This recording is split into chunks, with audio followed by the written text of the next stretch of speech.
स्वागत छ तपाईहरुलाई एनएससी न्यूजमा। म अनुषा गुरुङ। तपाईहरुले हेर्नुहुँदैछ NSC news Darjeeling chief bureau Rajesh जोशीको रिपोर्ट सुन्नुहोस्।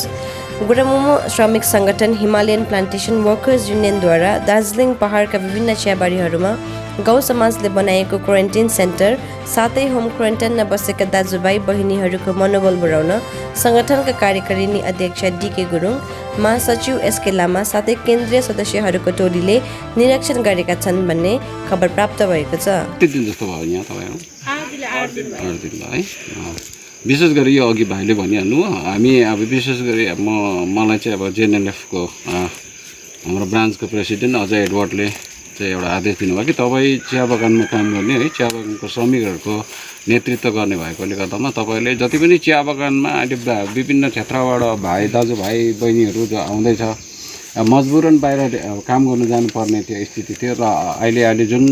प्रकारको अब यो संसारभरि जुन कोभिड-19 अथवा कोरोना भाइरसले सङ्क्रमित भइसकेपछि त्यहाँ यसले तहल्का मचाइसकेपछि र यो लकडाउन पश्चात फेरि आफ्नो घरमा फर्किने जुन क्रम चलिरहेको छ यसै क्रममा अब हाम्रो भाइ बहिनीहरू प्रत्येक चिया बगानबाट बाहिर पलायन भएको जस्तो छ होइन। कोही काम गर्नु कोही मजबुरीले गर्नु छ र सबैहरू अब अहिले आएर सरकारले जुन एउटा गाइडलाइन्स दिएको छ है यो क्वारेन्टाइनमा बस्नुपर्ने यो त्यसले भनेर सबै जग्गामा यसरी बसेको छ आफ्नो जग्गामा र त्यहाँ चाहिँ हाम्रो भाइ बहिनीहरू चाहिँ कुन अवस्थामा छ है उनीहरूलाई के कस्तो खालको प्रब्लम्सहरू छ